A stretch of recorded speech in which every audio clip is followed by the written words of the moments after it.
había ningún misil. Ahora lo reconoce, pero al principio lo negó bastante. Y esa es la campaña de desinformación. Y un segundito, en la campaña de desinformación, solo breve.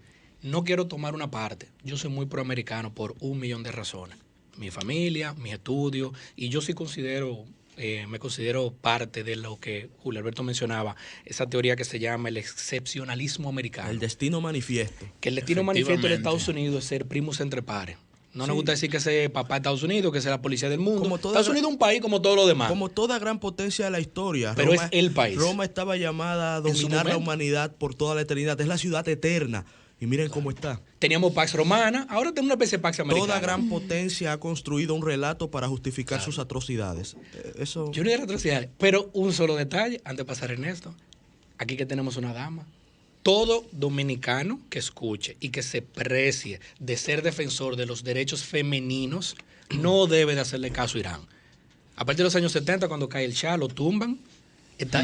Esa gran nación otrora Persia, ahí las mujeres no tienen derecho, no son nadie, no pueden demandar, no pueden testificar solas, no pueden tener propiedad y no pueden votar. Todo lo que ustedes piensen a partir de ahí, considérenlo bajo la luz de lo que es Irán. Es un régimen totalmente retrógrada. Y una enorme campaña de desinformación a sus ciudadanos. Ellos le dijeron que a partir de la muerte, del asesinato del terrorista número 1 del Medio Oriente, el caballero Suleimán, ellos le dijeron que ellos le dijeron que a su población le dicen que respondieron enviando misiles a Irak y que mataron 80 ciudadanos americanos. Ahí no murió uno solo. Pero ellos le dicen a sus ciudadanos que mataron 80 americanos en respuesta como para calmar. Tomen en cuenta eso. Ernesto Guerrero. Gracias, hermano. Y la verdad que, mira, bienvenido Yuri Rodríguez, parte del Dream Team del Sol de los Sábados. Miren, el tema con Irán, a ver si somos bien breves, porque también tendremos la oportunidad de conversar sobre esto con Yaxel Román a final del espacio. Cuando uno habla de Oriente Medio, lo primero que hay que entender es que Oriente Medio vive en una etapa de desarrollo de su civilización un poquito más atrás a la que han alcanzado las naciones occidentales. Oriente Medio vive todavía en esa famosa trampa que Tucídides denominaba la eterna guerra de la humanidad. La historia de la humanidad es la historia de la violencia. Medioevo. Y es así, y así siempre ha sido. Si ustedes revisan la historia dominicana, se darán cuenta, creo que he citado aquí varias veces a Juan Bosch en La Mañosa, de cómo Juan Bosch retrata ese permanente estado de revoluciones y levantamientos armados contra los nuevos gobiernos que se iban instaurando en República Dominicana. La historia dominicana era una historia violenta. La última guerra en República Dominicana se libró en 1965, pero antes de ahí mataron a Trujillo en el 61, pero antes de ahí, durante el régimen de Trujillo, tuvimos invasiones para liberar al país de ese régimen, pero el inicio del siglo XX de la República Dominicana fueron revoluciones y contrarrevoluciones que nos entregaron varios presidentes en apenas unos 16 años, luego la invasión de los Estados Unidos, pero si vemos el siglo XIX es peor aún, y el siglo XVIII es casi un siglo olvidado, o sea, la historia de la violencia y la guerra es la historia de la humanidad. Oriente Medio vive en esa historia. Había muchas personas que hablaban, creo que de manera errónea, de una nueva guerra en Oriente Medio. Oriente Medio está en guerra, de manera permanente. Siria está en guerra, Irak está en guerra. Inclusive, otro de los que murieron, Al-Mohandis, que no lo han mencionado tanto, era el jefe de la insurrección iraquí liderada por Irán en Irak, combatiendo al gobierno de Irak. O sea, Oriente Medio está convulsionado. Israel tiene ocupado Palestina. Hay guerra en Líbano. No, nunca está. Lo viven bombardeando. Pero para que la gente entienda, es el desarrollo. Falleció el sultán de Omán. Y este conflicto de Estados Unidos e Irán no es de ahora. Falleció el sultán de Omán ayer. Estaban bombardeando Kosovo en Europa ahorita. Recuerden lo que pasó. Ahorita estoy hablando de 1999. Recuerden lo que pasó con Ucrania, de cómo Rusia. O sea, la historia de la humanidad. Abkhazia tiene un lío todavía. Hay una película en Netflix muy interesante de cómo un grupo de ciudadanos iraní invade la embajada de los Estados Unidos en Irán y secuestran por más de 100 días, no recuerdo exactamente el tiempo, pero secuestran a todos los diplomáticos norteamericanos. Sí, claro, pero eso fue... Y comienza la revolución de cuando triunfa la revolución de los ayatolás. Así es.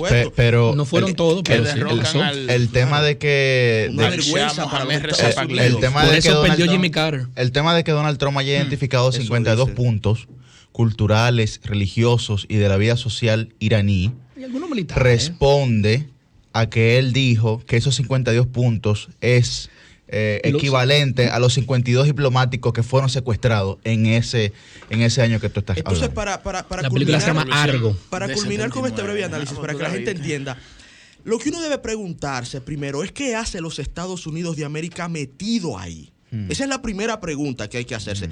Ya hablamos de cómo Petróleo, los cariño. conflictos armados son parte de la historia de la humanidad, son casi consustancial al ser humano. El ser humano inventó la guerra. Bien. Ahora, pregunta, ¿qué hace Estados Unidos metido ahí? ¿Cuáles son los intereses de Irán? Son geopolíticos, pero geopolíticos delimitados a esa región del mundo. Sí, ellos tienen su retórica contra el demonio estadounidense, etcétera, etcétera, etcétera, a partir del triunfo de la revolución, que busca extender no tan solo el Islam en esa región, que ya de por sí está bastante extendido. Hay un tema inclusive de conflicto permanente entre las dos grandes ramas de esta creencia, de esta confesión religiosa. El chiismo contra el sunismo. Ahí empieza el tema. Arabia Saudí, campeón del sunismo, enemiga de Irán, que por cierto, Arabia Saudita está compuesta por la etnia árabe, por ese pueblo. Los iraníes son persas, no son árabes. Y eso es interesante que la gente lo entienda, porque ese avión que derribaron, que tenía una mayoría de árabes canadienses, piensen lo siguiente, los árabes no son iraníes. Sí, había más iraníes, por cierto, pero es bueno que la gente lo sepa. Y la mayoría del mundo islámico está dominado por el sunismo, que son cerca del 80%. Los chiitas son una minoría de un 10 y un 15%. Pero bueno, ese sería otro tema muy largo. Lo que quiero culminar diciendo es lo siguiente. Estados Unidos tomó una decisión, dígase Donald Trump, de asesinar a unos hombres, probablemente motivado, y digo el probablemente de manera responsable, por una coyuntura política electoral. Eso hay que reflexionarlo. ¿Dónde quedan las leyes internacionales? ¿Dónde queda la salvaguarda del derecho? Un hombre tiene la capacidad de asesinar extrajudicialmente a cualquier otro ser humano en cualquier parte del mundo y nadie le rinde cuentas. Yo creo que eso conlleva una gravedad. Eso nunca había pasado en la historia de la humanidad. Nadie nunca había tenido esa potestad y ese poder. Y de manera tan vulnerable hace sentir a uno porque, ok, Qasem Soleimani es un terrorista. ¿Quién lo decidió? Pero para el pueblo iraní, el tipo era un héroe. Es verdad, era un héroe. El tipo era un héroe. Para el pueblo sometido bajo el yugo del Shah. Miles de personas. Para un pueblo no libre. Claro. Pero ¿quién define? O sea, ¿quién es un terrorista? O yo también le hago la siguiente pregunta. Primero, ¿qué hace Estados Unidos metido ahí? Millicent da una idea, petróleo, ok. Segunda pregunta. ¿Quién le da a Estados Unidos la potestad de ser la policía del mundo? De decidir quién debe vivir y quién no. ¿Quién es terrorista y quién no? Tercera y última pregunta. ¿No es también un acto de terrorismo que de manera extrajudicial bombardeemos con un dron a cualquier ser humano? Son preguntas para que la gente piense y también entienda un poquito de que Oriente Medio ha vivido eternamente en esos conflictos y seguirá así mientras no desarrollen su condición material de existencia, etcétera, etcétera, etcétera. Está llamado el embajador, acógelo. Adelante. No, yo realmente quería darle buenos días. Te lo permite, A todos. ¿Tú lo vas a dar los ¿Verdad? buenos días a las 8 de la mañana? No, son las 7:24. Sería buenas noches en todo caso. Buenas noches, Rodríguez. pero sé que hemos comenzado un año muy convulsionado, nacionalmente e internacionalmente, ¿no? Y que a los pocos días, a los 5 días, había una cantidad exagerada de memes, ¿no? Hablando de la Tercera Guerra Mundial, pero que refleja realmente lo que la gente siente, lo que la gente, o cómo la gente ve la situación. Y yo creo que este va a ser un año muy desafiante para nosotros, primero como equipo, pero también para el país y en el ámbito internacional. El sol de los sábados, el sol de los sábados.